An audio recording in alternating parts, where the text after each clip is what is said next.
3 दिसंबर 2025 की सुबह। जगह है अररिया का कन्हैली मिडिल स्कूल। रोज की तरह ही स्कूल की एक टीचर शिवानी वर्मा अपनी स्कूटी पर स्कूल के लिए निकलती हैं। सुबह के करीब 9:20 पर रास्ते में एक शिव मंदिर पड़ता है और ठीक उसी के पास एक बाइक उनकी स्कूटी के करीब आती है। अच्छा। और इससे पहले कि कोई कुछ भी समझ पाता, बाइक पर बैठे 2 लोगों में से एक ने उन्हें पीछे से गोली मार दी। शिवानी को अस्पताल ले जाया गया, लेकिन उनकी जान नहीं बच सकी। पहली नजर में यह कहानी बिल्कुल सीधी लग रही थी, एक दुखद घटना। हाँ बिल्कुल। परिवार सदमे में था, गुस्से में था और उन्होंने सीधे सीधे स्कूल के ही एक साथी टीचर रंजीत कुमार पर आरोप लगा दिया।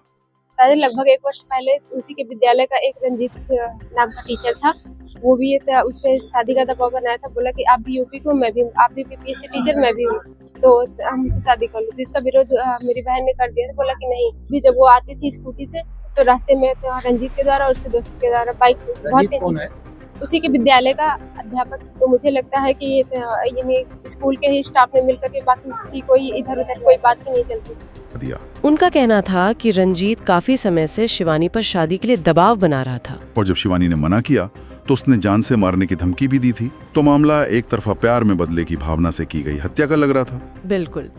लेकिन जैसा कि अक्सर होता है, जो कहानी सबसे पहले सामने आती है वो पूरी कहानी नहीं होती। और इस केस में तो पहली कहानी असली कहानी से मीलों दूर थी। हाँ, पुलिस की जांच ने कुछ ही घंटों में इस मामले का रुख पूरी तरह से बदल दिया। जो एक जुनून में किया गया अपराध लग रहा था, वो असल में सुपारी लेकर की गई हत्या की एक सोची समझी साजिश निकली। और उस साजिश में एक बहुत बड़ी गलती हुई। एक ऐसी भयानक गलती जिसकी कीमत शिवानी वर्मा को अपनी जान देकर चुकानी पड़ी। तो आज हम इसी शिवानी वर्मा हत्याकांड की गहराइयों में उतरेंगे। हम समझने की कोशिश करेंगे कि कैसे पुलिस एक तरफा प्यार की थ्योरी से गलत पहचान यानी मिस्टेकन आइडेंटिटी के इस चौंकाने वाले नतीजे पर पहुंची। और ये मामला हमारे समाज और सुरक्षा के बारे में क्या बड़े सवाल खड़े करता है। ठीक है, तो चलिए शुरू से शुरू करते हैं। घटना के फौरन बाद पुलिस के पास सबसे पहली और सबसे मजबूत कड़ी क्या थी? देखिए, सबसे मजबूत कड़ी थी मृतका की बहन जूली वर्मा का बयान। उन्होंने बिना किसी हिचकिचाहट के शिवानी के सहकर्मी रंजीत कुमार का नाम लिया। हाँ, और आरोप बहुत गंभीर थे। बताया गया कि ये सब पिछले 1 साल से चल रहा था। रंजीत लगातार शिवानी को परेशान कर रहा था, शादी के लिए दबाव बना रहा था और मना करने पर अंजाम भुगतने की धमकी दे रहा था। यहाँ तक कि इस बात की शिकायत स्कूल प्रशासन से भी की गई थी। तो इस बयान के आधार पर पुलिस ने तुरंत रंजीत को हिरासत में ले लिया और मामला, जैसा आपने कहा, एक तरफा प्यार में हुई हत्या का लगने लगा। और यहाँ पे इन्वेस्टिगेशन का एक दिलचस्प पहलू सामने आता है ना? हाँ बिल्कुल। इसे जांच की भाषा में एंकरिंग बायस कहते हैं। जब आपके पास पीड़ित का परिवार इतना यकीन के साथ किसी एक व्यक्ति पर उंगली उठाता है, तो वो बयान एक एंकर यानी लंगर की तरह काम करता है। मतलब जांच की पूरी नाव उसी दिशा में खिंचने लगती है। सही पकड़ा। और ज्यादातर मामलों में ये सही भी होता है। आंकड़ों के हिसाब से देखें तो 10 में से 8 मामलों में परिवार का पहला शक सही निकलता है। तो पुलिस के लिए रंजीत से पूछताछ शुरू करना एक बिल्कुल लॉजिकल कदम था। बिल्कुल। आपके पास एक नाम है, एक मकसद है और एक गवाह है। कहानी पूरी तरह फिट बैठ रही थी। लेकिन ये केस उन दुर्लभ 2 मामलों में से एक था। हाँ, जहाँ पहला शक गलत साबित होने वाला था। और यहीं पे कहानी में वो बड़ा मोड़ आता है जिसने सबको चौंका दिया। पुलिस सिर्फ परिवार के बयान पर ही नहीं रुकी। नहीं, उन्होंने समानांतर रूप से एक टेक्निकल जांच भी शुरू कर दी थी और यहीं से कहानी रंजीत से दूर जाने लगी। उन्होंने उस इलाके के सभी सीसीटीवी फुटेज खंगालने शुरू किए और एक फुटेज में घटनास्थल से करीब 2 किलोमीटर दूर एक यामाहा FZ बाइक दिखी, जिसकी नंबर प्लेट धुंधली थी, लेकिन बाइक का मॉडल साफ था। उसी वक्त मोबाइल टावर डेटा से एक और चौंकाने वाली बात पता चली। 2 अनजान नंबर जो उस इलाके के नहीं थे, हत्या के समय घटनास्थल के पास एक्टिव थे। और फिर उसी रास्ते से शहर के बाहर निकल गए जिस रास्ते पर वो बाइक सीसीटीवी में दिखी थी। बिल्कुल।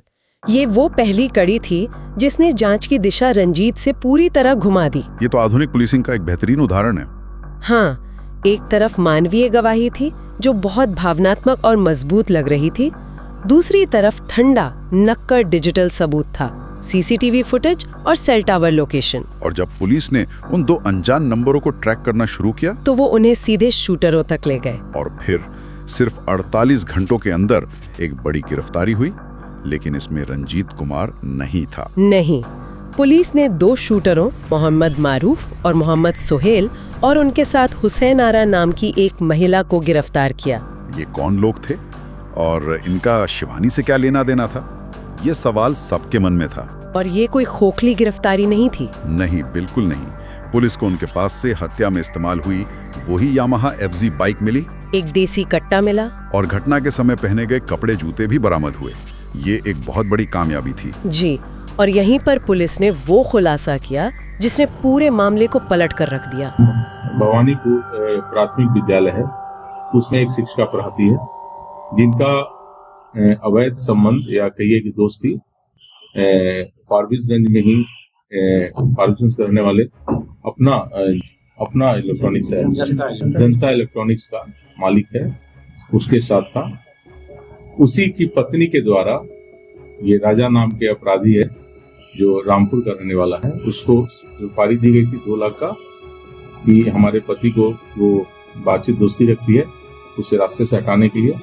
वो भी संयोगवश वो शिक्षिका भी उसी रूट से जाती है और स्कूटी से ही जाती है, तो उसी का लोकेशन ये लोग दिया गया था इसको मारने के लिए। और उसी मारने के कारण उसी का पीछा करते हुए ये लोग पहले से क्रिमिनल जो दोनों था, ताहिर और सोहेल और मारूफ दोनों पहले से वहाँ इंतजार कर रहा था, क्योंकि जहाँ वो पॉइंट देखे होंगे वहाँ से दोनों स्कूल जाने का रास्ता है, तो वहीं पर पहले से इंतजार कर रहा था। जैसे स्कूटी आते हुए दिखा इसको लगा कि ये वही शिक्षिका है जिसको उसको मर्डर करना है, और उसने रोक के और उस पर गोली चला दिया और वो घटना से गिरफ्तारी की गई है। उन्होंने बताया कि ये हत्या गलत पहचान की वजह से हुई थी। मतलब सुपारी शिवानी वर्मा को मारने के लिए दी ही नहीं गई थी। तो फिर असली निशाना कोई और महिला टीचर थी, लेकिन शूटरों ने गलती से शिवानी को निशाना बना दिया। शायद स्कूटी एक जैसी थी या रास्ता एक था। हाँ, शायद दोनों की स्कूटी एक जैसी थी या वो उसी रास्ते से उसी समय गुजरती थी।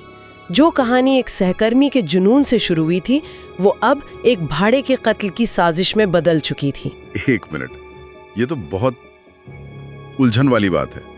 एक तरफ शिवानी का परिवार है जो इतने यकीन के साथ रंजीत पर आरोप लगा रहा है, और दूसरी तरफ पुलिस ने 3 बिल्कुल अनजान लोगों को सुपारी किलिंग के मामले में पकड़ लिया है। जी, इन दोनों कहानियों को एक साथ कैसे समझा जाए? क्या ये दोनों बातें एक साथ सच हो सकती हैं? ये एक बहुत जरूरी सवाल है, और यहीं पर पारंपरिक पुलिसिंग और आधुनिक तकनीक का फर्क साफ दिखता है। कैसे?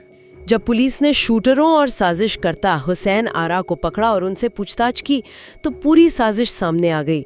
उनके कबूलनामे और डिजिटल सबूतों ने ये साफ कर दिया कि हत्या के पीछे वही लोग थे। और रंजीत कुमार का क्या?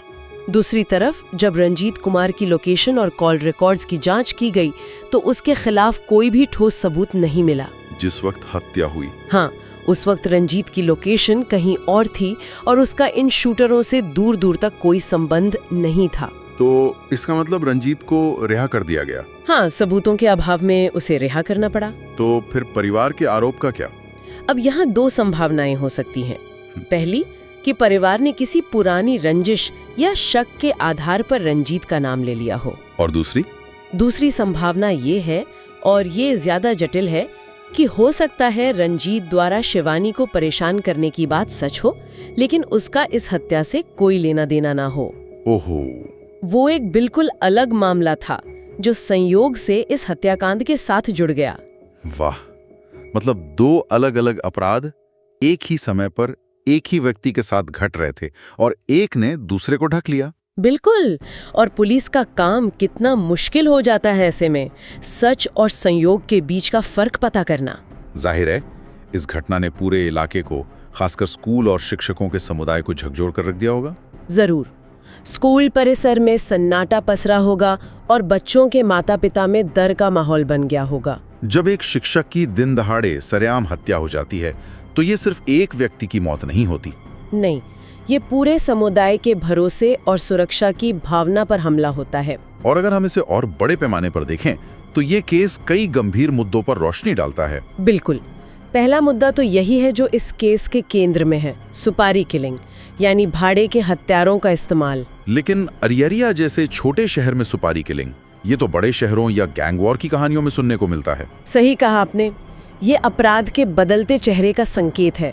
पहले ऐसे अपराध बड़े शहरों और संगठित गिरोहों तक सीमित थे, और अब लेकिन अब छोटे मोटे विवादों, व्यक्तिगत रंजिशों के लिए भी लोग आसानी से भाड़े के शूटरों को हायर कर रहे हैं। इस केस में शूटरों ने सिर्फ कुछ पैसों के लिए एक जान ले ली। कितना सस्ता और आसान हो गया है, और उनकी एक छोटी सी गलती का अंजाम कितना भयानक हो सकता है। ये सुनना ही कितना भयानक है। एक इंसान की जान चली गई सिर्फ एक गलती की वजह से। शिवानी का परिवार एक तरफ अपने नुकसान से जूझ रहा है और दूसरी तरफ उन्हें ये पता चलता है कि उनकी बेटी तो निशाना थी ही नहीं। इस भावना से निपटना कितना मुश्किल होगा। बिल्कुल, और ये हमें दूसरे बड़े मुद्दे पर लाता है, कामकाजी महिलाओं की सुरक्षा, खासकर छोटे शहरों और कस्बों में। शिवानी वर्मा रोज की तरह अपने काम पर जा रही थी, एक ऐसा रास्ता जिस पर वो हर दिन गुजरती थी। उनका एक रूटीन था जिसे शायद अपराधियों ने ट्रैक किया। ये घटना इस बात पर भी सोचने को मजबूर करती है कि छोटे शहरों में काम पर जाने वाली महिलाएं सार्वजनिक जगहों पर कितनी महफूज हैं। और तीसरा पहलू है पुलिस की कार्रवाई। जहां एक तरफ ये घटना डराती है, वहीं 48 घंटे में केस का खुलासा होना एक उम्मीद भी जगाता है। हाँ बिल्कुल, ये दिखाता है कि अगर सही तरीके से जांच हो तो जटिल मामलों को भी सुलझाया जा सकता है। इस केस में टेक्नोलॉजी और पारंपरिक पुलिसिंग का मेल कारगर साबित हुआ। सही, सिर्फ सीसीटीवी और मोबाइल डेटा से काम नहीं चलता। उन सुरांगों को जमीन पर जाकर वेरीफाई करना, मुखबिरों का नेटवर्क इस्तेमाल करना और संदिग्धों से सही तरीके से पूछताछ करना। हाँ, जब ये सब एक साथ काम करता है तब नतीजे मिलते हैं। अररिया पुलिस ने इस मामले में वाकई तेजी दिखाई। तो शिवानी वर्मा की कहानी, जो एक तरफा प्यार के एक सीधे साधे मामले से शुरू हुई थी, वो एक सुपारी किलिंग और गलत पहचान की दुखद दास्तां बन गई।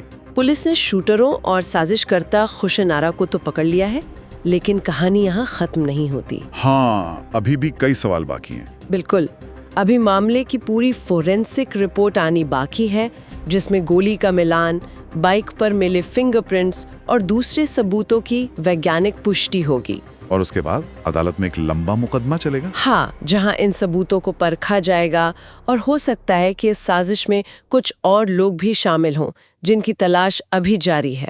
और सबसे बड़ा सवाल तो वही है कि अगर शिवानी वर्मा निशाना नहीं थी तो फिर कौन था और क्यों? यही इस केस का सबसे परेशान करने वाला पहलू है। पुलिस के सूत्रों के मुताबिक हुसैन आरा ने किसी और महिला टीचर से अपनी निजी रंजिश का बदला लेने के लिए ये सुपारी दी थी। लेकिन वो रंजिश क्या थी और वो दूसरी टीचर कौन है? ये बातें अभी पूरी तरह साफ नहीं है। ये पूरा मामला एक बहुत ही अजीब और डरावने विचार के साथ छोड़ जाता है। हाँ, ये मामला कानूनी तौर पर सुलझता हुआ दिख रहा है। अपराधी पकड़े गए हैं, सबूत मौजूद हैं। बिल्कुल, अगर शिवानी वर्मा गलत पहचान का शिकार थी तो असली लक्ष्य कौन था, और उस असली लक्ष्य को निशाना बनाने के पीछे की वजह क्या थी? ये कहानी एक हत्या के खुलासे पर खत्म नहीं होती। नहीं, बल्कि एक और अनकही, अनसुलझी कहानी की तरफ इशारा करती है, जो शायद अभी तक सामने नहीं आई है। एक इंसान अपनी जान से गया और दूसरा, जिसे मारना था, वो शायद आज भी उसी खतरे के साये में जी रहा है, ये जाने बिना कि वो मौत के कितने करीब से गुजरा।